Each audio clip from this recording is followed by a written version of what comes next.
ओम शिवं नमस्तुभ्यं। ओम नमः शिवाय। दोस्तों, हम सभी के प्यारे भोले बाबा का सावन का पवित्र महीना चल रहा है। श्रावण मास में शिव महापुराण का पाठ करने या सुनने से बहुत पुण्यों की प्राप्ति होती है। यह कलयुग के पापों से मुक्ति का शास्त्र है। श्रावण मास में भगवान शंकर की कृपा प्राप्त करने के लिए शिव महापुराण का श्रवण या वाचन करने का विशेष महत्व है। दोस्तों, कल आपने अध्याय 14 तक का श्रवण कर लिया है। आज आप इसके आगे के अध्याय का श्रवण करेंगे। दोस्तों, वीडियो पसंद आए तो प्लीज़ लाइक करें तथा भोले बाबा के नाम का जयकारा जरूर लगा दीजिएगा। और अब तक इस चैनल को सब्सक्राइब नहीं किए हैं तो प्लीज़ सब्सक्राइब कर लीजिए। 15वां अध्याय, सती की तपस्या। ब्रह्मा जी बोले, हे नारद, एक दिन मैं तुम्हें लेकर प्रजापति दक्ष के घर पहुंचा। वहां मैंने देवी सती को उनके पिता के पास बैठे देखा। मुझे देखकर दक्ष ने आसन से उठकर मुझे नमस्कार किया। तत्पश्चात सती ने भी प्रसन्नतापूर्वक मुझे नमस्कार किया। हम दोनों वहां आसन पर बैठ गए। तब मैंने देवी सती को आशीर्वाद देते हुए कहा, सती, जो केवल तुम्हें चाहते हैं और तुम्हारी ही कामना करते हैं, तुम भी मन में उन्हीं को सोचती हो और उसी के रूप का स्मरण करती हो। उन्हीं सर्वज्ञ जगदीश्वर महादेव को तुम पति के रूप में प्राप्त करो, वे ही तुम्हारे योग्य है। कुछ देर बाद दक्ष से विदा लेकर मैं अपने धाम को चल दिया। दक्ष को मेरी बातें सुनकर बड़ा संतोष एवं प्रसन्नता हुई। मेरे कथन से उनकी सारी चिंताएं दूर हो गईं। धीरे धीरे सती ने कुमारावस्था पार कर ली और वे युवा अवस्था में प्रवेश कर गईं। उनका रूप अत्यंत मनोहारी था। उनका मुख दिव्य तेज से शोभायमान था। देवी सती को देखकर प्रजापति दक्ष को उनके विवाह की चिंता होने लगी। तब पिता के मन की बात जानकर देवी सती ने महादेव को पति रूप में पाने की इच्छा अपनी माता को बताई। उन्होंने अपनी माता से भगवान शंकर को प्रसन्न करने के लिए तपस्या करने की आज्ञा मांगी। उनकी माता ने आज्ञा देकर घर पर ही उनकी आराधना आरंभ करा दी। आश्विन मास में नंदा अर्थात प्रतिपदा, षष्ठी और एकादशी तिथियों में उन्होंने भक्तिपूर्वक भगवान शिव का पूजन कर उन्हें गुड़, भात और नमक का भोग लगाया व नमस्कार किया। इसी प्रकार एक मास बीत गया। कार्तिक मास की चतुर्दशी को देवी सती ने मालपुओं और खीर से भगवान शिव को भोग लगाया और उनका निरंतर चिंतन करती रही। मार्गशीर्ष मास के कृष्ण पक्ष की अष्टमी को वे तिल, जौ और चावल से शिव जी की आराधना करती और घी का दीपक जलाती। पौष माह की शुक्ल पक्ष सप्तमी को पूरी रात जागरण कर सुबह खिचड़ी का भोग लगाती। माघ की पूर्णिमा की रात भर वे शिव आराधना में लीन रहती और सुबह नदी में स्नान कर गीले वस्त्रों में ही पुनः पूजा करने बैठ जाती थी। फाल्गुन मास के कृष्ण पक्ष की चतुर्दशी तिथि को जागरण कर शिवजी की विशेष पूजा करती थी।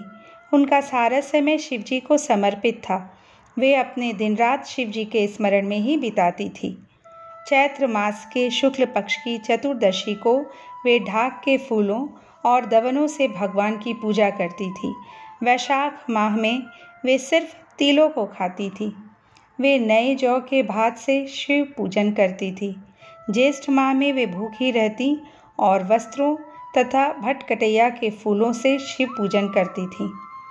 आषाढ़ मास के शुक्ल पक्ष की चतुर्दशी को वे काले वस्त्रों और भटकटैया से रुद्रदेव का पूजन करती थी। श्रावण मास में यज्ञोपवीत वस्त्रों तथा कुश आदि से वे पूजन करती थी। भाद्रपद मास में विभिन्न फूलों व फलों से वे शिव को प्रसन्न करने की कोशिश करती।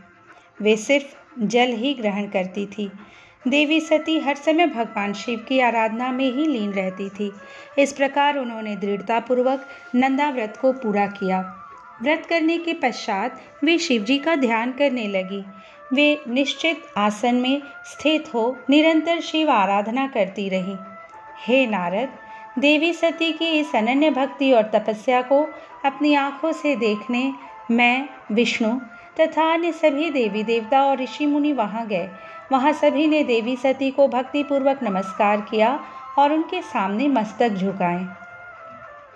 सभी देवी देवताओं ने उनकी तपस्या को सराहा। तब सभी देवी देवता और ऋषि मुनि मेरे अर्थात ब्रह्मा और विष्णु सहित कैलाश पर्वत पर पहुंचे। वहां भगवान शिव ध्यान मग्न थे। हमने उनके निकट जाकर दोनों हाथ जोड़कर उन्हें प्रणाम किया तथा उनकी स्तुति आरंभ कर दी। हमने कहा, प्रभो, आप परम शक्तिशाली हैं। आप ही सत्व, रज और तप आदि शक्तियों के स्वामी हैं। वेदत्रयी लोकत्रयी आपका स्वरूप है। आप अपनी शरण में आए भक्तों की सदैव रक्षा करते हैं। आप सदैव भक्तों का उद्धार करते हैं। हे महादेव, हे महेश्वर, हम आपको नमस्कार करते हैं। आपकी महिमा जान पाना कठिन ही नहीं, असंभव है। हम आपके सामने अपना मस्तक झुकाते हैं। ब्रह्मा जी बोले, नारद, इस प्रकार भगवान शिव शंकर की स्तुति करके सभी देवता मस्तक झुकाकर शिव जी के सामने चुपचाप खड़े हो गए। अध्याय 16। रुद्रदेव का सती से विवाह। ब्रह्मा जी बोले, श्री विष्णु सहित अनेक देवी देवताओं और ऋषि मुनियों द्वारा की गई स्तुति सुनकर सृष्टिकर्ता शिव जी ने प्रसन्नता पूर्वक हम सबके आगमन का कारण पूछा। रुद्रदेव बोले, हे हरे, हे देवताओं और महर्षियों, मुझे अपने कैलाश पर आगमन के विषय में बताइए। आप लोग यहाँ किस लिए आए हैं और आपको कौन सा कार्य है? कृपया मुझे बताइए। मुने, महादेव जी के इस प्रकार पूछने पर भगवान विष्णु की आज्ञा से मैंने इस प्रकार निवेदन किया। मैं बोला, हे देवाधिदेव महादेव, करुणा सागर, हम सब यहाँ आपकी सहायता मांगने के लिए आए हैं। भगवान, हम तीन होते हुए भी एक हैं। सृष्टि के चक्र को नियमित तथा सुचारू रूप से चलाने के लिए हम एक दूसरे के सहयोगी की तरह कार्य करते हैं। हम एक दूसरे के सहायक हैं। हम तीनों के परस्पर सहयोग के फलस्वरूप ही जगत के सभी कार्य संपन्न होते हैं। महेश्वर, कुछ असुरों का वध आपके द्वारा, कुछ असुरों का वध मेरे द्वारा तथा कुछ असुरों का वध श्री हरि द्वारा निश्चित है। हे प्रभु, कुछ असुर आपके वीर द्वारा उत्पन्न पुत्र के द्वारा नष्ट होंगे। हे भगवान, आप घोर असुरों का विनाश कर जगत को स्वास्थ्य व अभय प्रदान करते हैं। हे प्रभु, सृष्टि की रचना, पालन और संहार ये तीनों ही हमारे कार्य हैं। यदि हम अपने कार्य सही तरह से नहीं करें तो हमारे अलग अलग शरीर धारण करने का कोई उद्देश्य ही नहीं रहेगा। हे देव, एक ही परमात्मा महेश्वर तीन स्वरूपों में अभिव्यक्त हुए हैं। वास्तव में शिव स्वतंत्र हैं। वे लीला के उद्देश्य से सृष्टि का कार्य करते हैं। भगवान विष्णु उनके बाएं अंग से प्रकट हुए हैं। मैं ब्रह्मा उनके दाएं अंग से प्रकट हुआ हूँ। रुद्रदेव उनके हृदय से प्रकट हुए हैं, इसलिए वे ही भगवान शिव का पूर्ण रूप हैं। उनकी आज्ञा के अनुसार मैं सृष्टि की रचना और विष्णु जी जगत का पालन करते हैं। हम अपना कार्य करते हुए विवाह कर सपत्नीक हो गए हैं, अतः आप भी विश्व हित के लिए परम सुंदरी को पत्नी के रूप में ग्रहण करें। हे महेश्वर, पूर्व काल में आपने शिव रूप में हमें एक बात कही थी। आपने कहा था, मेरा एक अवतार तुम्हारे ललाट से होगा जिसे रुद्र नाम से जाना जाएगा। तुम ब्रह्मा सृष्टिकर्ता होोगे। भगवान विष्णु जगत का पालन करेंगे। मैं शिव सगुण रुद्र रूप संहार करने वाला होऊंगा। एक स्त्री के साथ विवाह करके लोक के कार्यों की सिद्धि करूंगा। हे महादेव, अब अपनी कही बात को पूरा कीजिए। हे प्रभु, आपके बिना हम दोनों अपना कार्य करने में समर्थ नहीं हैं। अतः प्रभु, आप ऐसी स्त्री को पत्नी रूप में धारण करें जो कि लोकहित के कार्य कर सके। भगवान, जिस प्रकार लक्ष्मी विष्णु की और सरस्वती मेरी सहधर्मणी है, उसी प्रकार आप भी अपने जीवन साथी को स्वीकार कीजिए। मेरी यह बात सुनकर महादेव जी मुस्कुराने लगे और हमसे इस प्रकार बोले। उन्होंने कहा, हे ब्रह्मा, हे विष्णु, तुम मुझे सदा से अत्यंत प्रिय हो। तुम समस्त देवताओं में श्रेष्ठ तथा त्रिलोक के स्वामी हो, परंतु मेरे लिए विवाह करना उचित नहीं है। मैं सदैव तपस्या में लीन रहता हूँ। इस संसार से मैं सदा विरक्त रहता हूँ। मैं तो एक योगी हूँ जो सदैव निवृत्ति के मार्ग पर चलता है। घर गृहस्थी से भला मेरा क्या काम? मैं तो सदैव आत्मरूप हूँ, जो माया से दूर है, जिसका शरीर अवधूत है, जो ज्ञानी आत्मा को जानने वाला और कामना से शून्य हो, भोगों से दूर रहता है, जो अविकारी है। भला उसे संसार में स्त्री से क्या प्रयोजन है? मैं तो योग करते समय ही आनंद का अनुभव करता हूँ। जो मनुष्य ज्ञान से रहित है, वे ही भोग को अधिक महत्व देते हैं। विवाह एक बहुत बड़ा बंधन है, इसलिए मैं विवाह के बंधनों में बंधना नहीं चाहता। आत्मा का चिंतन करने के कारण मेरी लौकिक स्वार्थ में कोई रुचि नहीं है। फिर भी जगत के हित के लिए तुमने जो कहा है मैं वह करूँगा। तुम्हारे कहे अनुसार मैं विवाह अवश्य करूँगा, क्योंकि सदा मैं अपने भक्तों के वश में रहता हूँ।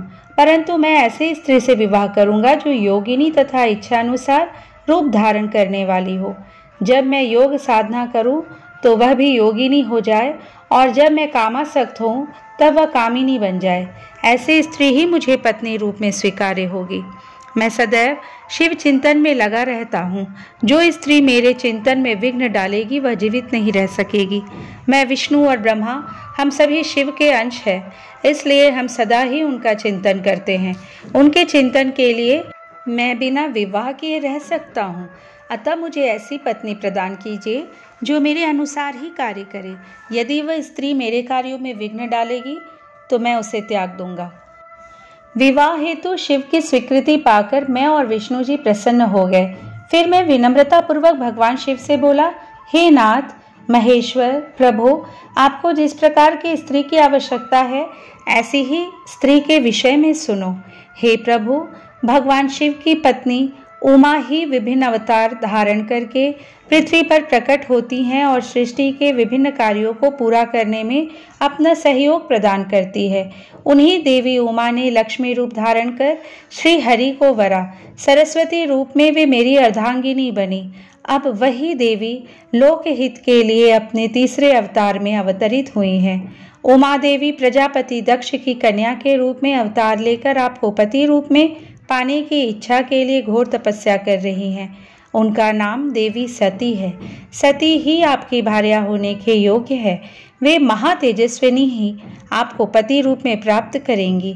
हे भगवान, आप उनकी कठोर तपस्या को पूर्ण करके उन्हें फल स्वरूप वरदान प्रदान करिए। उनका तपस्या का प्रयोजन आपको पति रूप में प्राप्त करना ही है। अतः प्रभु, आप देवी सती की मनोकामना को पूरा कीजिए। हम सभी देवी देवताओं की यही इच्छा है। हम आपके विवाह का उत्सव देखना चाहते हैं। आपका विवाह तीनों लोगों को सुख प्रदान करेगा तथा सभी के लिए मंगलमय होगा। तब भगवान शिव बोले, आप सबकी आज्ञा मेरे लिए सबसे ऊपर है, क्योंकि मैं सदैव अपने भक्तों के अधीन हूँ। आपकी इच्छा अनुसार मैं देवी सती द्वारा तपस्या पूरी कर उनसे विवाह अवश्य करूँगा। भगवान शिव के ये वचन सुनकर हम सभी बहुत प्रसन्न हुए और उनसे आज्ञा लेकर अपने अपने धाम को चले गए। 17वां अध्याय, सती को शिव से वर की प्राप्ति। ब्रह्मा जी कहते हैं, हे नारद, सती ने आश्विन मास के शुक्ल पक्ष की अष्टमी को उपवास किया। नंदाव्रत के पूर्ण होने पर जब वे भगवान शिव के ध्यान में मग्न थी तो भगवान शिव ने उन्हें प्रत्यक्ष दर्शन दिए। भगवान शिव का रूप अत्यंत मनोहारी था। उनके 5 मुख थे और प्रत्येक मुख में 3 नेत्र थे। मस्तक पर चंद्रमा शोभित था। उनके कंठ में नील चिन्ह था। उनके हाथ में त्रिशूल, ब्रह्म कपाल, वर तथा अभय था। उन्होंने पूरे शरीर पर भस्म लगा रखी थी। गंगा जी उनके मस्तक की शोभा बढ़ा रही थी। उनका मुख करोड़ों चंद्रमाओं के समान प्रकाशमान था। सती ने उन्हें प्रत्यक्ष रूप में अपने सामने पाकर उनके चरणों की वंदना की। उस समय लज्जा और शर्म के कारण उनका सिर नीचे की ओर झुका हुआ था। तपस्या का फल प्रदान करने के लिए शिवजी बोले, उत्तम व्रत का पालन करने वाली हे दक्षनंदिनी, मैं तुम्हारी तपस्या से बहुत प्रसन्न हूँ, इसलिए तुम्हारी मनोकामना को पूरा करने के लिए स्वयं यहाँ प्रकट हुआ हूँ। अतः तुम्हारे मन में जो भी इच्छा है, तुम्हारी जो भी कामना है, जिसके वशीभूत होकर तुमने इतनी घोर तपस्या की है, वह मुझे बताओ, मैं उसे अवश्य ही पूर्ण करूँगा। ब्रह्मा जी कहते हैं, हे मुनि, जगदीश्वर महादेव जी ने सती के मनोभाव को समझ लिया था। फिर भी वे सती से बोले कि देवी वर मांगो। देवी सती शर्म से सिर झुकाई थी। वे चाहकर भी कुछ नहीं कह पा रही थी। भगवान शिव के वचन सुनकर सती प्रेम में मग्न हो गई थी। शिव जी बार बार सती से वर मांगने के लिए कह रहे थे। तब देवी सती ने महादेव जी से कहा, हे वर देने वाले प्रभु, मुझे मेरी इच्छा के अनुसार ही वर दीजिए। इतना कहकर देवी चुप हो गई। जब भगवान शिव ने देखा कि देवी सती लज्जावश कुछ नहीं कह पा रही हैं, तो वे स्वयं उनसे बोले, हे देवी, तुम मेरी अर्धांगिनी बनो। यह सुनकर सती अत्यंत प्रसन्न हुई, क्योंकि उन्हें अपने मनोवांछित फल की प्राप्ति हुई थी। वे अपने हाथ जोड़कर और मस्तक को झुकाकर भक्त वत्सल शिव के चरणों की वंदना करने लगी। सती बोली, हे देवाधिदेव महादेव प्रभु, आप मेरे पिता को कहकर वैवाहिक विधि से मेरा पाणी ग्रहण करें। ब्रह्मा जी बोले, नारद, सती की बात सुनकर शिव जी ने उन्हें यह आश्वासन दिया कि ऐसा ही होगा। तब देवी सती ने भगवान शिव को हर्ष एवं मोह से देखा और उनसे आज्ञा लेकर अपने पिता के घर चली गई। भगवान शिव कैलाश पर लौट गए और देवी सती का स्मरण करते हुए उन्होंने मेरा चिंतन किया। शिव जी के स्मरण करने पर मैं तुरंत कैलाश की ओर चल दिया। मुझे देखकर भगवान शिव बोले, ब्राह्मण, दक्ष कन्या सती ने बड़ी भक्ति से मेरी आराधना की है। उनके नंदाव्रत के प्रभाव से और आप सब देवताओं की इच्छा का सम्मान करते हुए मैंने देवी सती को उनका मनोवांछित वर प्रदान कर दिया है। देवी ने मुझसे यह वर मांगा कि मैं उनका पति हो जाऊं। उनके वर के अनुसार मैंने सती को अपनी पत्नी के रूप में प्राप्त करने का वर दे दिया है। वर प्राप्त कर वे बड़ी प्रसन्न हुई तथा उन्होंने मुझसे प्रार्थना की कि मैं उनके पिता प्रजापति दक्ष के समक्ष देवी सती से विवाह करने का प्रस्ताव रखूं और पाणी ग्रहण कर उनका वरण करूं। उनके विनम्र अनुरोध को मैंने स्वीकार कर लिया है, इसलिए मैंने आपको यहाँ बुलाया कि आप प्रजापति दक्ष के घर जाकर उनसे देवी सती का कन्यादान मुझसे करने का अनुरोध करें। भगवान शिव की आज्ञा से मैं बहुत प्रसन्न हुआ और मैंने उनसे कहा, भगवान, मैं धन्य हो गया जो आपने हम सभी देवी देवताओं के अनुरोध को स्वीकार कर देवी सती को अपनी पत्नी बनाना स्वीकार करने और इस कार्य को पूरा करने के लिए मुझे चुना। मैं आपकी आज्ञा अनुसार अभी प्रजापति दक्ष के घर जाता हूँ तथा उन्हें आपका संदेश सुनाकर देवी सती का हाथ आपके लिए मांगता हूँ। यह कहकर मैं वेगशाली रथ से दक्ष के घर की ओर चल दिया। नारद जी ने पूछा, हे पितामह, पहले आप मुझे यह बताइए कि देवी सती के घर लौटने पर क्या हुआ? दक्ष ने उनसे क्या कहा और क्या किया? ब्रह्मा जी नारद जी के प्रश्न का उत्तर देते हुए बोले, जब देवी सती तपस्या पूर्ण होने पर अपनी इच्छा के अनुसार भगवान शिव से वर पाकर अपने घर लौटी तो उन्होंने श्रद्धापूर्वक अपने माता पिता को प्रणाम किया। उन्होंने अपनी सहेली द्वारा अपने माता पिता को यह सूचना दी कि उन्हें भगवान शिव से वरदान की प्राप्ति हो गई है। वे सती की तपस्या से बहुत प्रसन्न हुए हैं और उन्हें अपनी पत्नी के रूप में प्राप्त करना चाहते हैं। यह सुनकर प्रजापति दक्ष और उनकी पत्नी बहुत प्रसन्न हुए। उन्होंने आनंदित होकर बड़े उत्सव का आयोजन किया। उन्होंने ब्राह्मणों को भोजन कराया और उन्हें दक्षिणा दी। उन्होंने गरीबों को और दीनों को दान दिया। कुछ समय बीतने पर प्रजापति दक्ष को पुनः चिंता होने लगी कि वे अपनी पुत्री का विवाह भगवान शिव से कैसे करें, क्योंकि वे अब तक मेरे पास सती का हाथ मांगने नहीं आए हैं। इस प्रकार प्रजापति दक्ष चिंता मग्न हो गए, लेकिन उन्हें ऐसी चिंता ज्यादा दिनों तक नहीं करनी पड़ी। शिव तो कृपा के सागर और करुणा की खान है, तब वह कैसे चिंतित रह सकता है जिसकी पुत्री ने तप द्वारा शिव का वरण किया है। जब मैं सरस्वती सहित उनके घर उपस्थित हो गया तब मुझे देखकर उन्होंने प्रणाम किया और बैठने के लिए आसन दिया।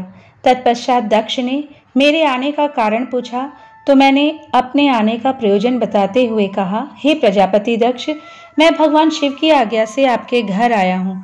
मैं देवी सती का हाथ महादेव जी के लिए मांगने आया हूँ। सती ने उत्तम आराधना करके भगवान शिव को प्रसन्न कर उन्हें अपने पति के रूप में प्राप्त करने का वर प्राप्त किया है। अतः तुम शीघ्र ही सती का पाणी ग्रहण शिवजी के साथ कर दो। नारद, मेरी यह बातें सुनकर दक्ष बहुत प्रसन्न हुआ। उसने हर्षित मन से इस विवाह के लिए अपनी स्वीकृति दे दी। तब मैं प्रसन्न मन से कैलाश पर्वत पर चल दिया। वहां भगवान शिव मेरी उत्सुकता से प्रतीक्षा कर रहे थे।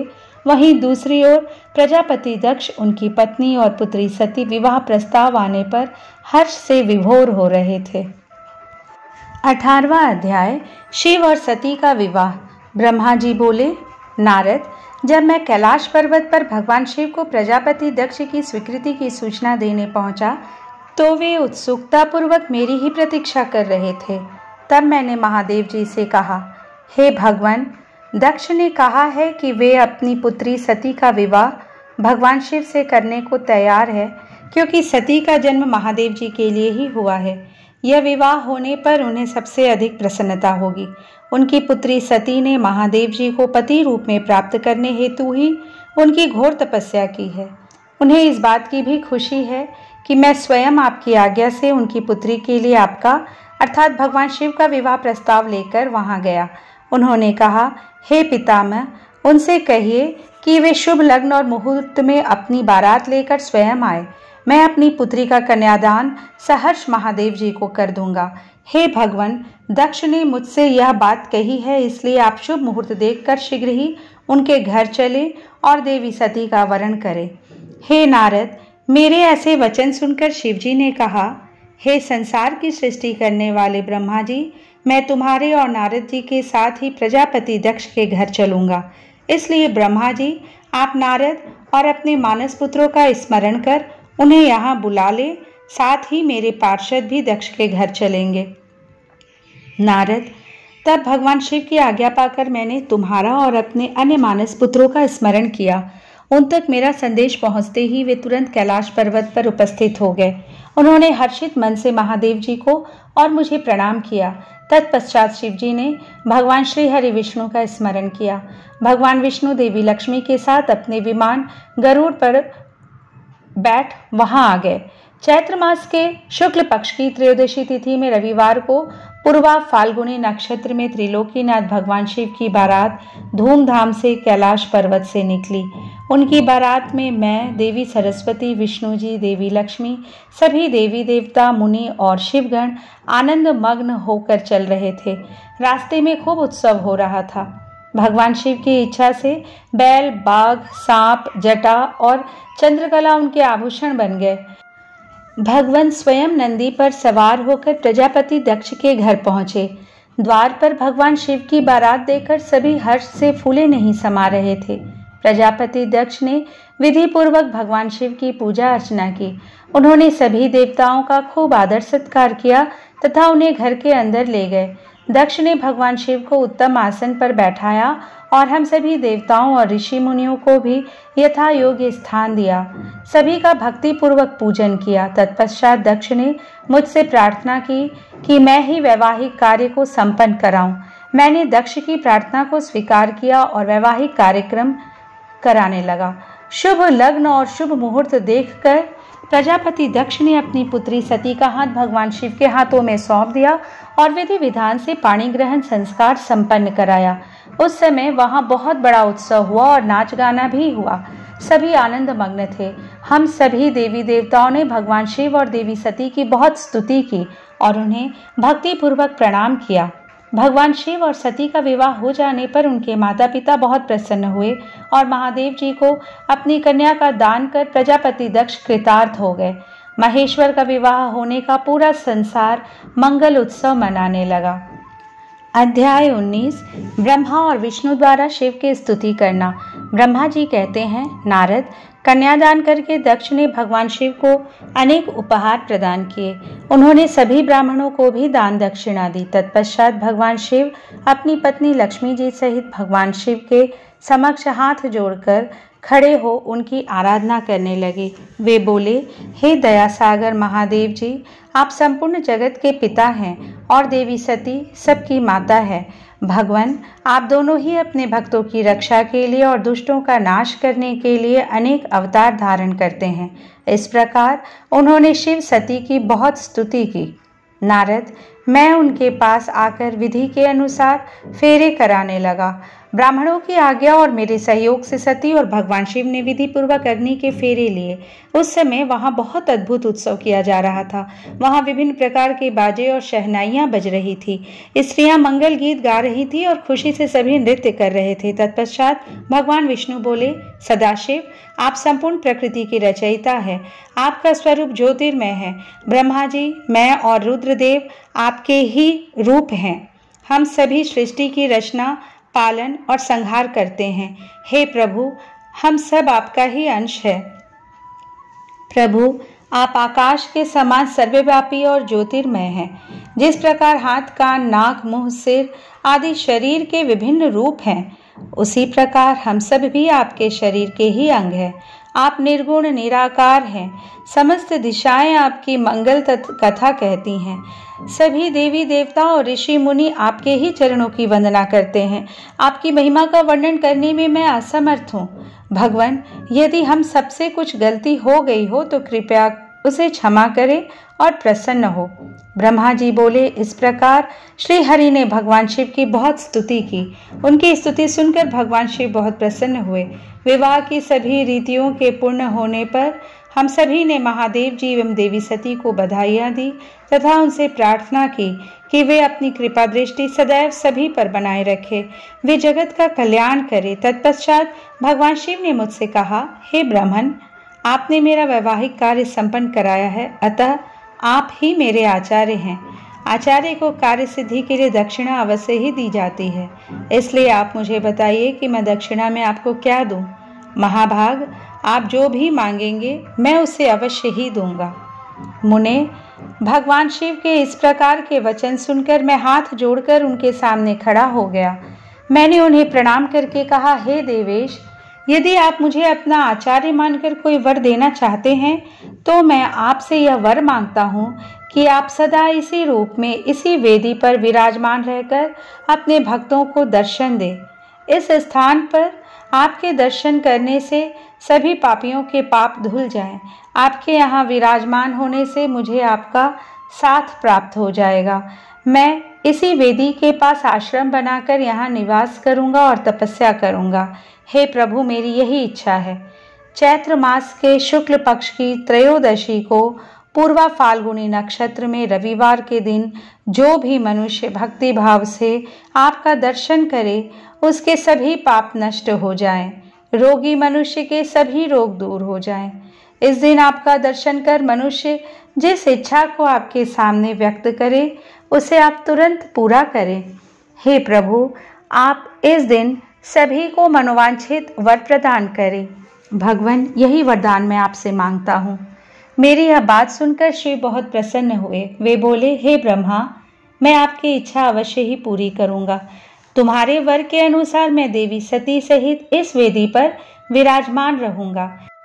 यह कहकर भगवान शिव देवी सती के साथ मूर्ति रूप में प्रकट होकर वेदी के मध्य भाग में विराजमान हो गए। इस प्रकार मेरी इच्छा को पूरा कर जगत के हित के लिए प्रभु शिव वेदी पर अंश रूप में विराजमान हुए। 20वां अध्याय, शिव सती का विदा होकर कैलाश जाना। ब्रह्मा जी बोले, हे महामुनि नारद, मुझे मेरा मनोवांछित वरदान देने के पश्चात भगवान शिव अपनी पत्नी देवी सती को साथ लेकर अपने निवास स्थान कैलाश पर्वत पर जाने के लिए तैयार हुए।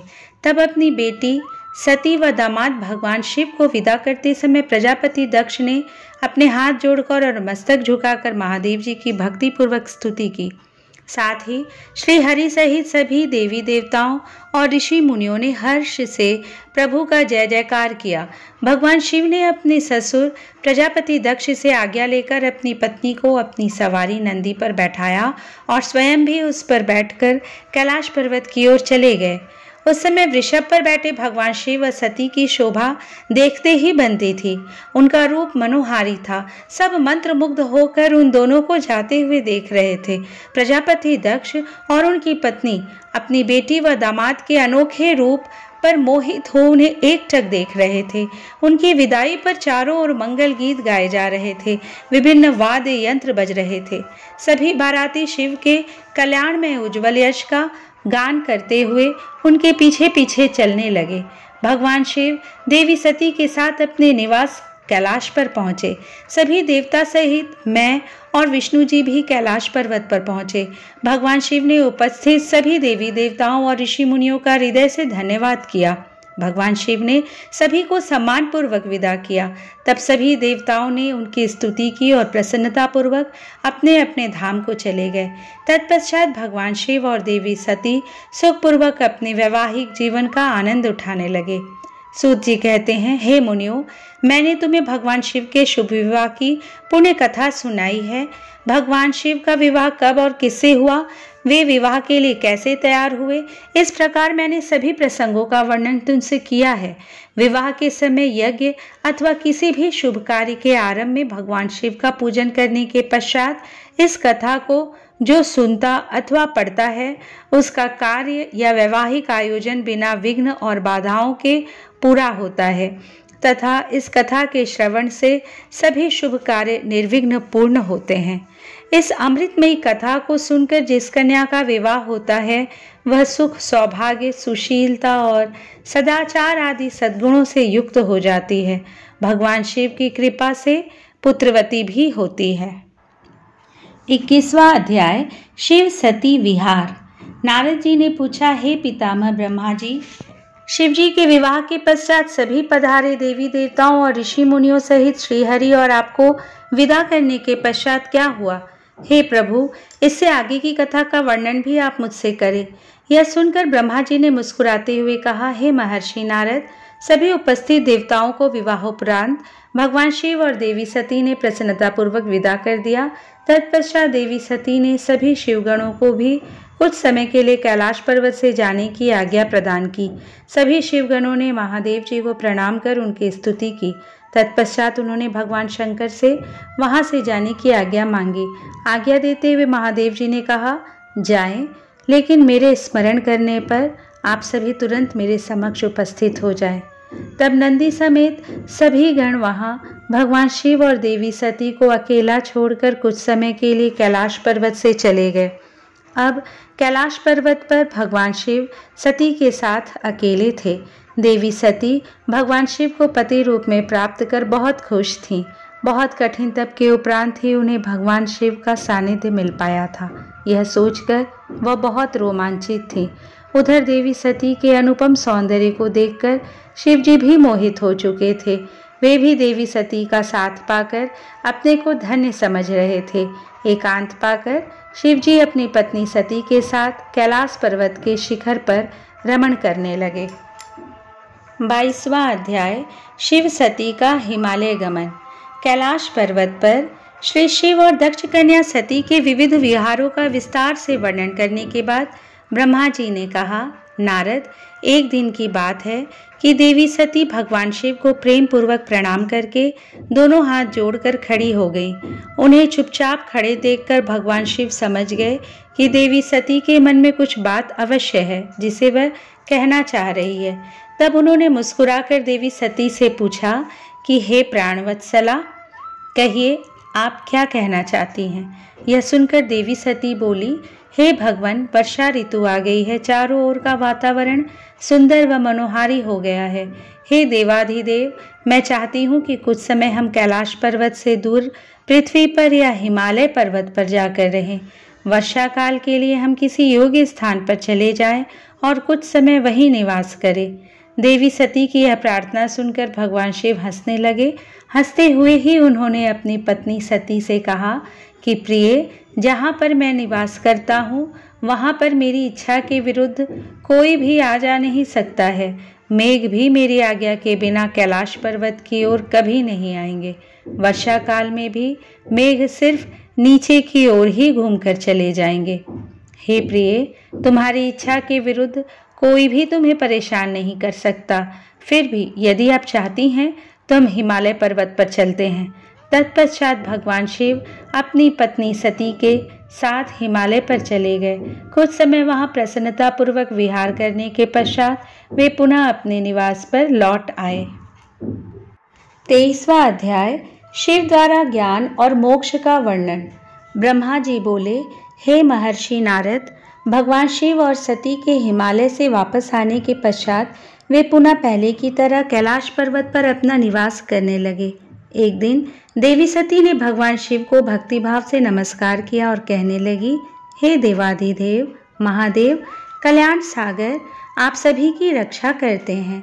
हे भगवान, मुझ पर भी अपनी कृपा दृष्टि कीजिए। प्रभु, आप परम पुरुष और सबके स्वामी हैं। आप रजोगुण, तमोगुण और सत्वगुण से दूर है। आपको पति रूप में पाकर मेरा जन्म सफल हो गया है। हे करुणा निधान, आपने मुझे हर प्रकार का सुख दिया है तथा मेरी हर इच्छा को पूरा किया है, परंतु अब मेरा मन तत्वों की खोज करता है। मैं उस परम तत्व का ज्ञान प्राप्त करना चाहती हूँ जो सभी को सुख प्रदान करने वाला है, जिसे पाकर जीव संसार के दुखों और मोह माया से मुक्त हो जाता है और उसका उद्धार हो जाता है। प्रभु, मुझ पर कृपा कर आप मेरा ज्ञान वर्धन करें। ब्रह्मा जी बोले, मुने, इस प्रकार आदिशक्ति देवी सती ने जीवों के उद्धार के लिए भगवान शिव से प्रश्न किया। उस प्रश्न को सुनकर महान योगी, सबके स्वामी भगवान शिव प्रसन्नता पूर्वक बोले, हे देवी, हे दक्षनंदिनी, मैं तुम्हें उस अमृतमयी कथा को सुनाता हूँ जिसे सुनकर मनुष्य संसार के बंधनों से मुक्त हो जाता है। यही वह परम तत्व विज्ञान है जिसके उदय होने से मेरा ब्रह्म स्वरूप है। ज्ञान प्राप्त करने पर उस विज्ञानी पुरुष की बुद्धि शुद्ध हो जाती है। उस विज्ञान की माता मेरी भक्ति है। यह भोग और मोक्ष रूप को प्रदान करती है। भक्ति और ज्ञान सदा सुख प्रदान करता है। भक्ति के बिना ज्ञान और ज्ञान के बिना भक्ति की प्राप्ति नहीं होती है। हे देवी, मैं सदा अपने भक्तों के अधीन हूँ। भक्ति दो प्रकार की होती है, सगुण और निर्गुण। शास्त्रों से प्रेरित और हृदय के सहज प्रेम से प्रेरित भक्ति श्रेष्ठ होती है, परंतु किसी वस्तु की कामना स्वरूप की गई भक्ति निम्न कोटि की होती है। हे प्रिय, मुनियों ने सगुणा और निर्गुणा नामक दोनों भक्तियों के 9 भेद बताए हैं। श्रवण, कीर्तन, स्मरण, सेवन, दास्य, अर्चन, वंदन, सख्य और आत्मसमर्पण ही भक्ति के अंग माने जाते हैं। जो एक स्थान पर स्थिरता पूर्वक बैठकर तन मन को एकाग्रचित करके मेरी कथा और कीर्तन को प्रतिदिन सुनता है, इसे श्रवण कहते हैं। जो अपने हृदय में मेरे दिव्य जन्म कर्मों का चिंतन करता है, उसका अपनी वाणी से उच्चारण करता है, इसे भजन रूप में गाना ही कीर्तन कहा जाता है। मेरे स्वरूप को नित्य अपने आसपास हर वस्तु में तलाश कर मुझे सर्वत्र व्यापक मानना तथा सदैव मेरा चिंतन करना ही स्मरण है। सूर्य निकलने से लेकर रात्रि तक अर्थात सूर्यास्त तक हृदय और इंद्रियों से निरंतर मेरी सेवा करना ही सेवन कहलाया जाता है। स्वयं को प्रभु का किंकर समझकर अपने हृदयामृत के भोग से भगवान का स्मरण दास से कहा जाता है। अपने धन और वैभव के अनुसार 16 उपचारों के द्वारा मनुष्य द्वारा की गई मेरी पूजा अर्चन कहलाती है। मन, ध्यान और वाणी से मंत्रों का उच्चारण करते हुए इष्ट देव को नमस्कार करना वंदन कहा जाता है। ईश्वर द्वारा किए गए फैसले को अपना हित समझकर उसे सदैव मंगल मानना ही सख्य है। मनुष्य के पास जो भी वस्तु है वह भगवान की प्रसन्नता के लिए उनके चरणों में अर्पण कर उन्हें समर्पित कर देना ही आत्मसमर्पण कहलाता है। भक्ति के ये 9 अंग भोग और मोक्ष प्रदान करने वाले हैं। ये सभी ज्ञान के साधन मुझे प्रिय है। मेरी सांगोपांग भक्ति ज्ञान और वैराग्य को जन्म देती है। इससे सभी अभिष्ट फलों की प्राप्ति होती है। मुझे मेरे भक्त बहुत प्यारे हैं। तीनों लोकों और चारों युगों में भक्ति के समान दूसरा कोई भी सुखदायक मार्ग नहीं है। कलयुग में जब ज्ञान और वैराग्य का ह्रास हो जाएगा तब भी भक्ति ही शुभ फल प्रदान करने वाली होगी। मैं सदा ही अपने भक्तों के वश में रहता हूँ। मैं अपने भक्तों की विपरीत परिस्थिति में सदैव सहायता करता हूँ और उसके सभी कष्टों को दूर करता हूँ। मैं अपने भक्तों का रक्षक हूँ। ब्रह्मा जी बोले, नारद, देवी सती को भक्त और भक्ति का महत्व सुनकर बहुत प्रसन्नता हुई। उन्होंने भगवान शिव को प्रणाम किया और पुनः शास्त्रों के बारे में पूछा। वे यह जानना चाहती थी कि सभी जीवों का उद्धार करने वाला, उन्हें सुख प्रदान करने वाला, सभी साधनों का प्रतिपादक शास्त्र कौन सा है। वे ऐसे शास्त्र का महात्म्य सुनना चाहती थी। सती का प्रश्न सुनकर शिवजी ने प्रसन्नता पूर्वक सब शास्त्रों के विषय में देवी सती को बताया। महेश्वर ने 5 अंगों सहित तंत्र शास्त्र, यंत्र शास्त्र तथा सभी देवेश्वरों की महिमा का वर्णन किया। उन्होंने इतिहास की कथा भी सुनाई, पुत्र और स्त्री के धर्म की महिमा भी बताई। मनुष्यों को सुख प्रदान करने वाले वैदिक शास्त्र तथा ज्योतिष शास्त्र का भी वर्णन किया। भगवान शिव ने भक्तों का महात्म्य और राजधर्म भी बताया। इसी प्रकार भगवान शिव ने सती को उनके पूछे सभी प्रश्नों का उत्तर देते हुए सभी कथाएं सुनाई। अध्याय 24। शिव की आज्ञा से सती द्वारा श्री राम की परीक्षा। नारद जी बोले, हे ब्रह्मन, हे महाप्राज्ञ, हे दयानिधे, आपने मुझे भगवान शंकर तथा देवी सती के मंगलकारी चरित्र के बारे में बताया। हे प्रभु, मैं महादेव जी का सपत्नीक यश वर्णन सुनना चाहता हूँ। कृपया अब मुझे यह बताइए कि तत्पश्चात शिवजी व सती ने क्या किया। उनके सभी चरित्रों का वर्णन मुझसे कहे। ब्रह्मा जी ने कहा, मुने, एक बार की बात है कि सती जी को अपने पति का वियोग प्राप्त हुआ। यह वियोग भी उनकी लीला का ही रूप था, क्योंकि इनका परस्पर वियोग तो हो ही नहीं सकता है। यह वाणी और अर्थ के समान है, यह शक्ति और शक्तिमान है तथा चित्र स्वरूप है। सती और शिव तो ईश्वर हैं, वे समय समय पर नई नई लीलाएं रचते हैं। सूत जी कहते हैं, महर्षियों, ब्रह्मा जी की बात सुनकर नारद जी ने ब्रह्मा जी से देवी सती और भगवान शिव के बारे में पूछा कि भगवान शिव ने अपनी पत्नी सती का त्याग क्यों किया। ऐसा किस लिए हुआ कि स्वयं वर देने के बाद भी उन्होंने देवी सती को छोड़ दिया। प्रजापति दक्ष ने अपने यज्ञ के आयोजन में भगवान शिव को निमंत्रण क्यों नहीं दिया और यज्ञ स्थल पर भगवान शंकर का अनादर क्यों किया। उस यज्ञ में सती ने अपने शरीर का त्याग क्यों किया तथा इसके पश्चात वहां पर क्या हुआ।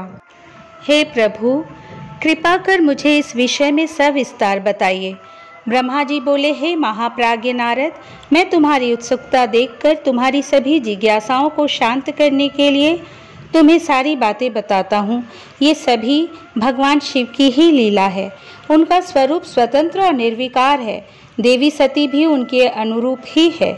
एक समय की बात है, भगवान शिव अपनी प्राणप्रिया पत्नी सती के साथ अपनी सवारी नंदी पर बैठकर पृथ्वीलोक का भ्रमण कर रहे थे। घूमते घूमते वे दंडकारण्य में आ गए। उस समय उस वन में उन्होंने भगवान श्री राम को उनके भ्राता लक्ष्मण के साथ जंगलों में भटकते हुए देखा। वे अपनी पत्नी सीता की खोज कर रहे थे, जिसे लंका का राजा रावण उठाकर ले गया था। वे जगह जगह भटकते हुए उनका नाम पुकारकर उन्हें ढूंढ रहे थे। पत्नी के बिछुड़ जाने के कारण श्री राम अत्यंत दुखी दिखाई दे रहे थे। उनकी कांति फीकी पड़ गई थी। भगवान शिव ने वन में राम जी को भटकते हुए देखा, परंतु उनके सामने प्रकट नहीं हुए। देवी सती को यह देखकर बड़ा आश्चर्य हुआ। वे शिव जी से बोली, हे सर्वेश, हे करुणानिधान सदाशिव, हे परमेश्वर, ब्रह्मा विष्णु सहित सभी देवता आपकी ही सेवा करते हैं। आप सबके द्वारा पूजित हैं। वेदांत और शास्त्रों के द्वारा आप ही निर्विकार प्रभु हैं। हे नाथ, ये दोनों पुरुष कौन हैं? ये दोनों विरह व्यथा से व्याकुल रखते हैं। ये दोनों धनुर्धर वीर जंगलों में क्यों भटक रहे हैं? भगवान, इनमें ज्येष्ठ पुरुष की अंग कांति नील कमल के समान है। आप उसे देखकर इतना आनंद विभोर क्यों हो रहे हैं? आपने प्रसन्नतापूर्वक उन्हें प्रणाम क्यों किया? स्वामी कभी भक्त को प्रणाम नहीं करता। हे कल्याणकारी शिव, आप मेरे संशय को दूर कीजिए और मुझे इस विषय में बताइए। ब्रह्मा जी बोले, नारद, कल्याणमयी आदिशक्ति देवी सती ने जब भगवान शिव से इस प्रकार प्रश्न पूछना आरंभ किया तो देवों के देव महादेव भगवान हंसकर बोले, देवी, यह सभी तो पूर्व निर्धारित है। मैंने उन्हें दिए गए वरदान स्वरूप ही उन्हें नमस्कार किया था। ये दोनों भाई सभी वीरों द्वारा सम्मानित है। उनके शुभ नाम हैं श्री राम और लक्ष्मण। ये सूर्यवंशी राजा दशरथ के पुत्र हैं। इनमें गोरे रंग के छोटे भाई साक्षात शेष के अंग हैं तथा उनका नाम लक्ष्मण है। बड़े भाई श्री राम भगवान विष्णु का अवतार है। धरती पर इनका जन्म साधुओं की रक्षा और पृथ्वीवासियों के कल्याण के लिए ही हुआ है। भगवान शिव की ये बातें सुनकर देवी सती को विश्वास नहीं हुआ। ऐसा विभ्रम भगवान शिव की माया के कारण ही हुआ था।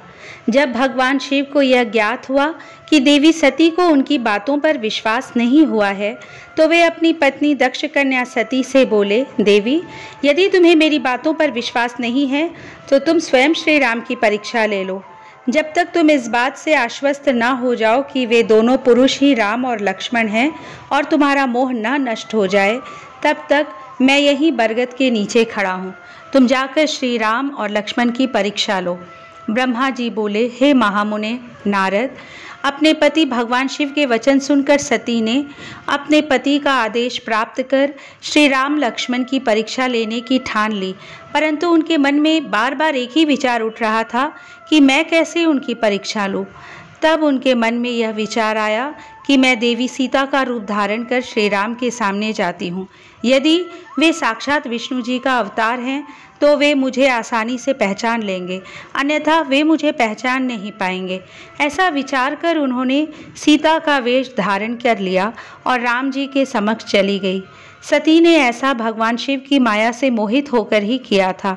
सती को सीता के रूप में देखकर राम जी सब कुछ जान गए। वे हंसते हुए देवी सती को प्रणाम करके बोले, हे देवी सती, आपको मैं नमस्कार करता हूँ। हे देवी, आप तो यहाँ हैं, परंतु त्रिलोकीनाथ भगवान शिव कहीं भी दिखाई नहीं दे रहे हैं। बताइए देवी, आप इस निर्जन वन में अकेली क्या कर रही हैं और आपने अपने परम सुंदर और कल्याणकारी रूप को त्याग कर यह नया रूप क्यों धारण किया है? श्री रामचंद्र की बातें सुनकर देवी सती आश्चर्यचकित हो गई। तब वे शिवजी की बातों का स्मरण कर तथा सच्चाई को जानकर बहुत शर्मिंदा हुई और मन ही मन अपने पति भगवान शंकर के चरणों का स्मरण करती हुई बोली, हम अपने पति करुणा निधान भगवान शिव तथा अन्य पार्षदों के साथ पृथ्वी का भ्रमण करते हुए इस वन में आ गए थे। यहाँ आपको लक्ष्मण जी के साथ सीता की खोज में भटकते हुए देखकर भगवान शिव ने आपको प्रणाम किया और वहीं बरगद के पीछे खड़े हो गए। आपको वहाँ स्वयं देख भगवान शिव आनंदित होकर आपकी महिमा का गान करने लगे। वे आपके दर्शनों से आनंद विभोर हो गए। मेरे द्वारा इस विषय में पूछने पर जब उन्होंने मुझे बताया कि आप श्री विष्णु का अवतार हैं, तो मुझे इस पर विश्वास ही नहीं हुआ और मैं स्वयं आपकी परीक्षा लेने यहाँ आ गई। आपके द्वारा मुझे पहचान लेने से मेरा सारा भ्रम दूर हो गया है। हे श्री हरि, अब मुझे आप यह बताइए कि आप भगवान शिव के भी वंदनी कैसे हो गए? मेरे मन में यही एक संशय है। कृपया आप मुझे इस विषय में बताकर मेरे संशय को दूर कर मुझे शांति प्रदान करें। देवी सती के ऐसे वचन सुनकर श्री राम प्रसन्न होते हुए तथा अपने मन में शिवजी का स्मरण करते हुए प्रेम विभोर हो उठे। वे प्रभु शिव के चरणों का चिंतन करते हुए मन में उनकी महिमा का वर्णन करने लगे। 25वां अध्याय, श्री राम का सती के संदेह को दूर करना। श्री राम बोले, हे देवी सती, प्राचीन काल की बात है। एक बार भगवान शिव ने अपने लोक में विश्वकर्मा को बुलाया। उसमें एक मनोहर गौशाला बनवाई जो बहुत बड़ी थी। उसमें उन्होंने एक मनोहर विस्तृत भवन का भी निर्माण करवाया। उसमें एक दिव्य सिंहासन तथा एक दिव्य श्रेष्ठ छत्र भी बनवाया। यह बहुत ही अद्भुत और परम उत्तम था। तत्पश्चात उन्होंने सब ओर से इंद्र, देवगणों, सिद्धों, गंधर्वों, समस्त उपदेवों तथा नाग आदि को भी शीघ्र ही उस मनोहर भवन में बुलवाया। सभी वेदों और आगमों को, पुत्रों सहित ब्रह्मा जी को, मुनियों, अप्सराओं सहित समस्त देवियों सहित 16 नाग कन्याओं आदि सभी को उसमें आमंत्रित किया, जो कि अनेक मांगलिक वस्तुओं के साथ वहां आई। संगीतज्ञों ने वीणा, मृदंग आदि बाजे बजाकर अपूर्व संगीत का गान किया। इस प्रकार यह एक बड़ा समारोह और उत्सव था। राजाभिषेक की सारी सामग्रियां एकत्रित हुई और तीर्थों के जल से भरे घड़े मंगाए गए। अनेक दिव्य सामग्रियां भी गणों द्वारा मंगवाई गई। फिर उच्च स्वरों से वेद मंत्रों का उद्घोष कराया गया। हे देवी, भगवान श्री हरि विष्णु की उत्तम भक्ति से भगवान शिव सदा प्रसन्न रहते थे। उन्होंने बड़े प्रसन्न होकर श्री हरि को बैकुंठ से बुलवाया और शुभ मुहूर्त में श्रेष्ठ सिंहासन पर बैठाया। महादेव जी ने स्वयं अपने हाथों से उन्हें बहुत से आभूषण और अलंकार पहनाए। उन्होंने भगवान विष्णु के सिर पर मुकुट पहनाकर उनका अभिषेक किया। उस समय वहां अनेक मंगल गान गाए गए। तब भगवान शिव ने अपना सारा ऐश्वर्य, जो कि किसी पास के भी नहीं था, उन्हें प्रेम पूर्वक प्रदान किया। इसके पश्चात भगवान शंकर ने उनकी बहुत स्तुति की और जगतकर्ता ब्रह्मा जी से बोले, हे लोकेश, आज से श्री हरि विष्णु मेरे वंदनीय हुए। यह सुनकर सभी देवता स्तब्ध रह गए। तब वे पुनः बोले कि आप सहित सभी देवी देवता भगवान विष्णु को प्रणाम कर उनकी स्तुति करें तथा सभी वेद मेरे साथ साथ श्री विष्णु जी का भी वर्णन करें। श्री रामचंद्र जी बोले, हे देवी, भगवान शिव अपने भक्तों के ही अधीन हैं। वे अत्यंत दयालु और कृपा निधान हैं। वे सदा ही भक्तों के वश में रहते हैं। इसलिए भगवान विष्णु की शिव भक्ति से प्रसन्न होकर भक्तवत्सल शिव ने यह सब कुछ दिया तथा इसके उपरांत उन्होंने विष्णु जी के वाहन गरुड़ ध्वज को भी प्रणाम किया। तत्पश्चात सभी देवी देवताओं और ऋषि मुनियों ने भी श्री हरि की सच्चे मन से स्तुति की। तब भगवान शिव ने विष्णु जी को बहुत से वरदान दिए तथा कहा, श्री हरि, आप मेरी आज्ञा के अनुसार संपूर्ण लोकों के कर्ता, पालक और संहारक हो। धर्म, अर्थ और काम के दाता तथा बुरे अथवा अन्याय करने वाले दुष्टों को दंड तथा उनका नाश करने वाले हो।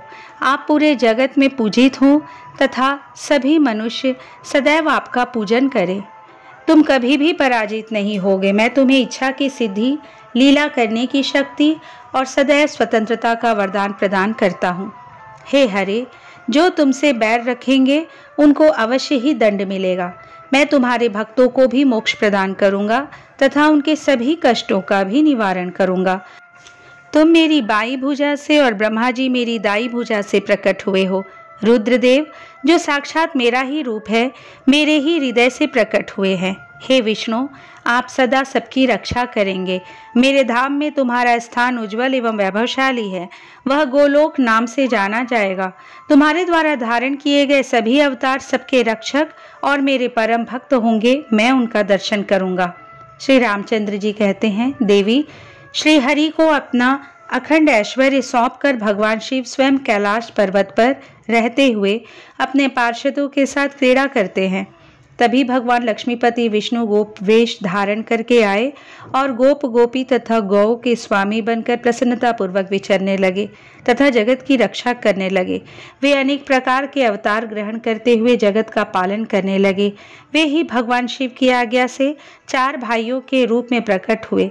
अब इस समय मैं विष्णु ही अवतार रूप में प्रकट होकर 4 भाइयों में सबसे बड़ा राम हूँ, दूसरे भरत है, तीसरे लक्ष्मण है और चौथे भाई शत्रुघ्न है। मैं अपनी माता के आदेशानुसार वनवास भोगने के लिए लक्ष्मण और सीता के साथ इस वन में आया था। किसी राक्षस ने मेरी पत्नी सीता का अपहरण कर लिया है और मैं यहाँ वहाँ भटकता हुआ अपनी पत्नी को ही ढूंढ रहा हूँ। सौभाग्यवश मुझे आपके दर्शन हो गए। अब निश्चय ही मुझे मेरे कार्य में सफलता मिलेगी। हे माता, आप मुझ पर कृपा दृष्टि करें और मुझे यह वरदान दे कि मैं उस पापी राक्षस को मारकर अपनी पत्नी सीता को उसके चंगुल से मुक्त कर सकूं। मेरा यह महान सौभाग्य है कि मुझे आपके दर्शन प्राप्त हुए। मैं धन्य हो गया। इस प्रकार देवी की अनेक प्रकार से स्तुति करके श्री राम जी ने उन्हें अनेकों बार प्रणाम किया। श्री राम की बातें सुनकर सती मन ही मन बहुत प्रसन्न हुई और भक्तवत्सल भगवान शिव की स्तुति एवं चिंतन करने लगी। अपनी भूल पर उन्हें लज्जा आ रही थी। वे उदास मन से शिव जी के पास चल दी।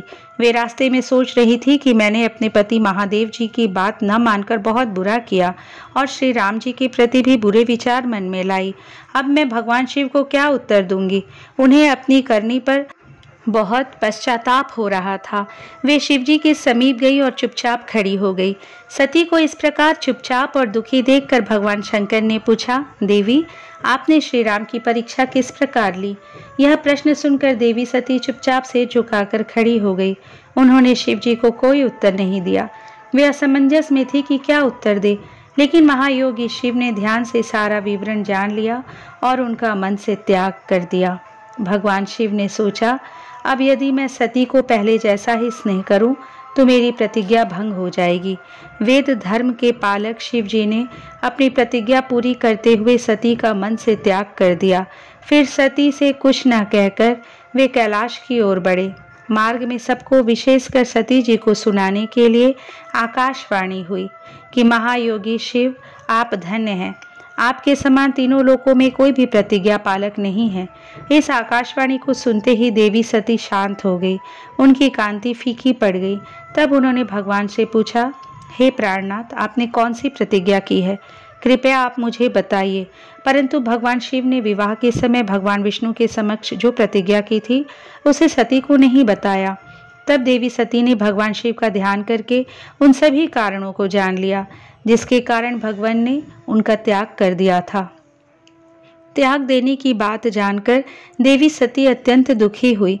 दुख बढ़ने के कारण उनकी आंखों में आंसू आ गए और वह सिसकने लगी। उनके मनोभावों को समझकर और देवी सती की ऐसी हालत देखकर भगवान शिव ने अपनी प्रतिज्ञा की बात उनके सामने नहीं कही। तब सती का मन बहलाने के लिए शिवजी उन्हें अनेकानेक कथाएं सुनाते हुए कैलाश की ओर चल दिए। कैलाश पर पहुंचकर शिवजी अपने स्थान पर बैठकर समाधि लगाकर ध्यान करने लगे। सती ने दुखी मन से अपने धाम में रहना शुरू कर दिया। भगवान शिव को समाधि में बैठे हुए बहुत समय बीत गया। तत्पश्चात शिवजी ने अपनी समाधि तोड़ी। तब देवी सती को पता चला तो वे तुरंत शिवजी के पास दौड़ी चली आई। वहां आकर उन्होंने शिवजी के चरणों में प्रणाम किया। भगवान शिव ने उन्हें अपने सम्मुख आसन दिया और उन्हें प्रेम पूर्वक बहुत सी कथाएं सुनाई। इससे देवी सती का शोक दूर हो गया, परंतु शिवजी ने अपनी प्रतिज्ञा नहीं तोड़ी। हे नारद, ऋषि मुनि आदि सभी शिव और सती की इन कथाओं को उनकी लीला का ही रूप मानते हैं, क्योंकि वे तो साक्षात परमेश्वर है, एक दूसरे के पूरक हैं। भला उनमें वियोग कैसे संभव हो सकता है? सती और शिव वाणी और अर्थ की भांति एक दूसरे से मिले हुए हैं, उनमें वियोग होना असंभव है। उनकी इच्छाओं और लीलाओं से ही उनमें वियोग हो सकता है। 26वां अध्याय, दक्ष का भगवान शिव को शाप देना। ब्रह्मा जी बोले, हे नारद, पूर्व काल में समस्त महात्मा और ऋषि प्रयाग में इकट्ठा हुए। वहां पर उन्होंने एक बहुत विशाल यज्ञ का आयोजन किया था। उस यज्ञ में देवर्षि, देवता, ऋषि, मुनि, साधु, संत, सिद्धगण तथा ब्रह्म का साक्षात्कार करने वाले महान ज्ञानी पधारे, जिसमें मैं स्वयं अपने महातेजस्वी निगमों आगमों सहित परिवार को लेकर वहां पहुंचा। वहां बहुत बड़ा उत्सव हो रहा था। अनेक शास्त्रों में ज्ञान की चर्चा एवं वाद विवाद हो रहा था। उस यज्ञ में त्रिलोकीनाथ भगवान शिव भी देवी सती और अपने गणों सहित पधारे थे।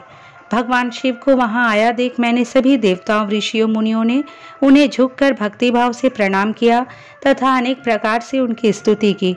शिव जी की आज्ञा पाकर सभी ने अपना आसन ग्रहण कर लिया। इसी समय प्रजापति दक्ष भी वहां आ पहुंचे।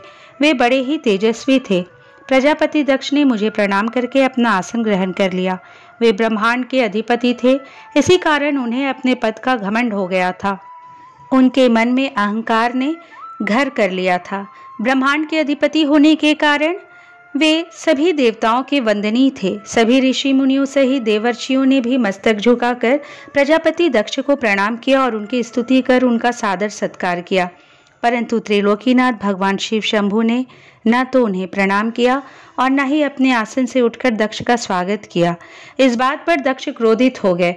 ज्ञान शून्य होने के कारण प्रजापति दक्ष ने क्रोधित नेत्रों से महादेव जी को देखा और सबको सुनाते हुए उच्च स्वर में कहने लगे।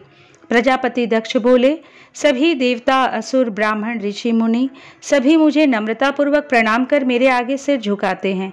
ये सभी उत्तम भक्ति भाव से मेरी आराधना करते हैं, परंतु सदैव प्रेतों और पिशाचों से घिरा रहने वाला यह दुष्ट मनुष्य क्यों मुझे देखकर अनदेखा कर रहा है? श्मशान में निवास करने वाला यह निर्लज्ज जीव क्यों मेरे सामने मस्तक नहीं झुकाता? भूतों पिशाचों का साथ रहने के कारण यह क्या शास्त्रों की विधि भी भूल गया है? इसने नीति के मार्ग को भी कलंकित किया है। इसके साथ रहने वाले या इसकी बातों का अनुसरण करने वाले मनुष्य पाखंडी, दुष्ट और पाप का आचरण करने वाले होते हैं। वे ब्राह्मणों की बुराई करते हैं तथा स्त्रियों के प्रति आकर्षित होते हैं। यह रुद्र चारों वर्णों से पृथक और कुरूप है, इसलिए इस पावन यज्ञ से इसे बहिष्कृत कर दिया जाए। यह उत्तम कुल और जन्म से हीन है, अतः इसे यज्ञ में भाग न लेने दिया जाए। पुत्र, क्रोध से विवेक समाप्त हो जाता है और दक्ष ने शिव के लिए अपशब्द कहते समय उसके परिणाम पर तनिक भी विचार नहीं किया। अहंकार के कारण वह शिव के स्वरूप को भूल गया। वह यह भी भूल गया कि आदि शक्ति ने जिसका तप द्वारा वर्ण किया है वह कोई साधारण मनुष्य नहीं, ऋषि या देव नहीं है। ब्रह्मा जी बोले, हे नारद, दक्ष की ये बातें सुनकर भृगु आदि बहुत से महर्षि रुद्रदेव को दुष्ट मानकर उनकी निंदा करने लगे। ये बातें सुनकर नंदी को बुरा लगा, उनका क्रोध बढ़ने लगा और वे दक्ष को शाप देते हुए बोले कि हे महामूढ़, दुष्ट बुद्धि दक्ष, तू मेरे स्वामी देवादिदेव महेश्वर को यज्ञ से निकालने वाला कौन होता है? जिनके स्मरण मात्र से यज्ञ सफल हो जाते हैं और तीर्थ पवित्र हो जाते हैं, तू उन महादेव जी को कैसे शाप दे सकता है? मेरे स्वामी निर्दोष है और तूने अपने स्वार्थ की सिद्धि के लिए उन्हें शाप दिया है और उनका मजाक उड़ाया है। जिन सदाशिव ने इस जगत की सृष्टि की है, इसका पालन किया और जो इसका संहार करते हैं, तू उन्हीं महेश्वर को शाप देता है। नंदी के ऐसे वचनों को सुनकर प्रजापति दक्ष के क्रोध की कोई सीमा न रही। वे आग बबूला हो गए और नंदी समेत सभी रुद्रगणों को शाप देते हुए बोले, अरे दुष्ट रुद्रगणों, मैं तुम्हें शाप देता हूँ कि तुम सब वेदों से बहिष्कृत हो जाओ, तुम वैदिक मार्ग से भटक जाओ और सभी ज्ञानी मनुष्य तुम्हारा त्याग कर दे। तुम शिष्ट आचरण न करो और पाखंडी हो जाओ। सिर पर जटा, शरीर पर भस्म एवं हड्डियों के आभूषण धारण कर मद्यपान करो। जब दक्ष ने शिवजी को प्रिय पार्षदों को इस प्रकार शाप दे दिया तो नंदी बहुत क्रुद्ध हो गए। नंदी भगवान शिव के प्रिय पार्षद है। वे बड़े गर्व से दक्ष को उत्तर देते हुए बोले। नंदीश्वर ने कहा, हे दुर्बुद्धि दक्ष, तुझे शिव तत्व का ज्ञान नहीं है। तूने अहंकार में शिवगणों को शाप दे दिया है। तेरे कहने पर भृगु आदि ब्राह्मणों ने भी अभिमान के कारण भगवान शिव का मजाक उड़ाया है। अतः मैं भगवान शिव के तेज के प्रभाव से तुझे शाप देता हूँ कि तुझ जैसे अहंकारी मनुष्य जो सिर्फ कर्मों के फल को देखता है, वेदवाद में फंस कर रह जाएगा। उनका वेद तत्व ज्ञान शून्य हो जाएगा। वे सदैव मोह माया में ही लिप्त रहेंगे। वे पुरुषार्थ विहीन होंगे और स्वर्ग को ही महत्व देंगे।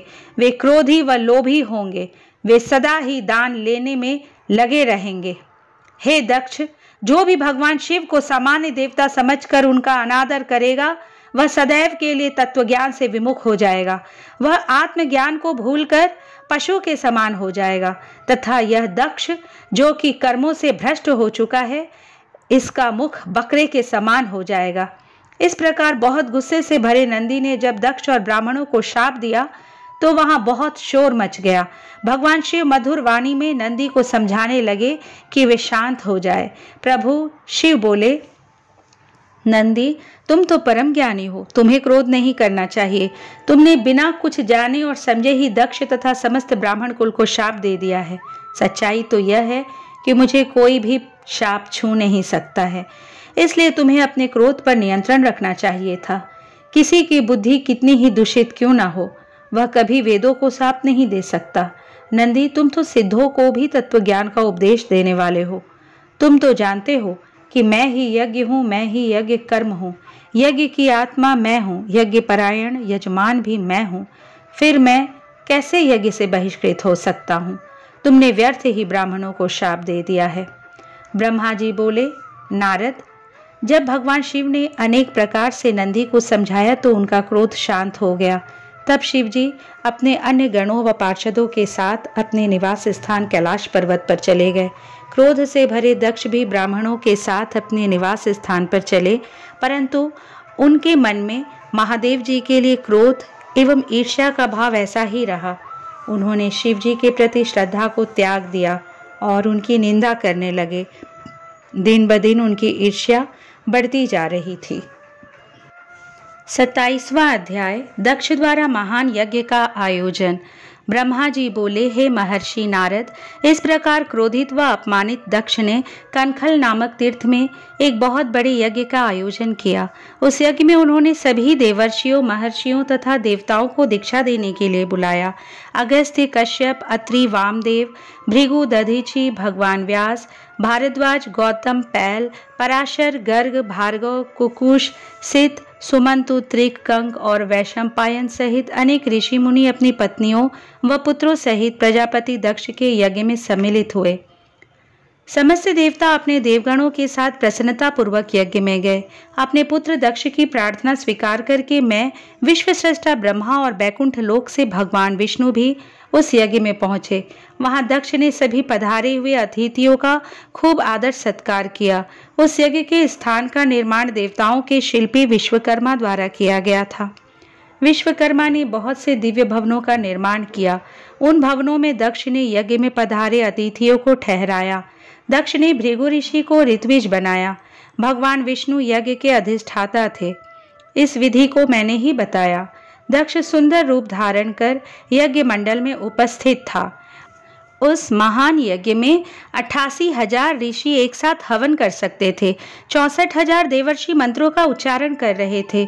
सभी मग्न होकर वेद मंत्रों का गान कर रहे थे। दक्ष ने उस महायज्ञ में गंधर्वों, विद्याधरों, सिद्धों, 12 आदित्यों व उनके गणों तथा नागों को भी आमंत्रित किया था। साथ ही देश विदेश के अनेक राजा उसमें उपस्थित थे, जो अपनी सेना एवं दरबारियों सहित यज्ञ में पधारे थे। कौतुक और मंगलाचार कर दक्ष ने यज्ञ की दीक्षा ली, परंतु उस दुरात्मा दक्ष ने त्रिलोकीनाथ करुणा निधान भगवान शिव को यज्ञ के लिए निमंत्रण नहीं भेजा था, न ही अपनी पुत्री सती को ही बुलाया था। दक्ष के अनुसार भगवान शिव कपालधारी है, इसलिए उन्हें यज्ञ में स्थान देना गलत है। सती भी शिवजी की पत्नी होने के कारण कपाली भार्या हुई, अतः उन्हें भी बुलाना पूर्णतः अनुचित था। दक्ष का यज्ञ महोत्सव अत्यंत धूमधाम से एवं हर्ष उल्लास से भरा हुआ था। सभी ऋषि मुनि अपने अपने कार्य में संलग्न हो गए। तभी वहां महर्षि दधीची पधारे। उस यज्ञ में भगवान शंकर को न पाकर दधीची बोले, हे श्रेष्ठ देवताओं और महर्षियों, मैं आप सभी को श्रद्धापूर्वक नमस्कार करता हूँ। हे श्रेष्ठ जनों, आप सभी यहाँ इस महान यज्ञ में पधारे हैं। मैं आप सबसे यह पूछना चाहता हूँ कि मुझे इस यज्ञ में त्रिलोकीनाथ भगवान शंकर कहीं भी दिखाई नहीं दे रहे हैं। उनके बिना यह यज्ञ मुझे सूना लग रहा है। उनकी अनुपस्थिति से यज्ञ की शोभा कम हो गई है। जैसा कि आप जानते हैं कि भगवान शिव की कृपा से सभी कार्य सिद्ध होते हैं। वे परम सिद्ध पुरुष नीलकंठधारी प्रभु शंकर यहाँ क्यों नहीं दिखाई दे रहे हैं, जिनकी कृपा से अमंगल भी मंगल हो जाता है, जो सर्वथा सबका मंगल करते हैं। उन भगवान शिव का यज्ञ में उपस्थित होना बहुत आवश्यक है। इसलिए आप सभी को यज्ञ के सकुशल पूर्ण होने के लिए परम कल्याणकारी भगवान शिव को अनुनय विनय कर इस यज्ञ में लाना चाहिए, तभी इस यज्ञ की पूर्ति हो सकती है। इसलिए आप सभी श्रेष्ठ जन तुरंत कैलाश पर्वत पर जाएं और भगवान शिव और देवी सती को यज्ञ में ले आए। उनके आने से यह यज्ञ पवित्र हो जाएगा। वे परम पुण्यमयी हैं। उनके यहाँ आने से ही यह यज्ञ पूरा हो सकता है। महर्षि दधीची की बातों को सुनकर दक्ष हंसते हुए बोला कि भगवान विष्णु देवताओं के मूल है, अतः मैंने उन्हें सादर यहाँ बुलाया है। जब वे यहाँ उपस्थित हैं तो भला यज्ञ में क्या कमी हो सकती है। भगवान विष्णु के साथ साथ ब्रह्मा जी भी वेदों, उपनिषदों और विविध आगमों के साथ यहाँ पधारे हैं। देवगणों सहित इंद्र भी यहाँ उपस्थित है। वेद और वेद तत्वों को जानने वाले तथा उनका पालन करने वाले सभी महर्षि यज्ञ में आ चुके हैं। जब सभी देवगण एवं श्रेष्ठ जन यहाँ उपस्थित हैं तो रुद्रदेव की यहाँ क्या आवश्यकता है। मैंने सिर्फ ब्रह्मा जी के कहने पर अपनी पुत्री सती का विवाह शिव जी से कर दिया था। मैं जानता हूँ कि वे कुलहीन हैं। उनके माता पिता का कुछ भी पता नहीं है। वे भूतों, प्रेतों और पिशाचों के स्वामी हैं। वे स्वयं ही अपनी प्रशंसा करते हैं। वे मूढ़, जड़, मौनी और ईर्ष्यालु होने के कारण यज्ञ में बुलाए जाने के योग्य नहीं हैं। अतः दधीची जी, आप उन्हें यज्ञ में बुलाने के लिए ना कहे। आप सब ऋषि मुनि मिलकर अपने सहयोग से मेरे इस यज्ञ को सफल बनाए।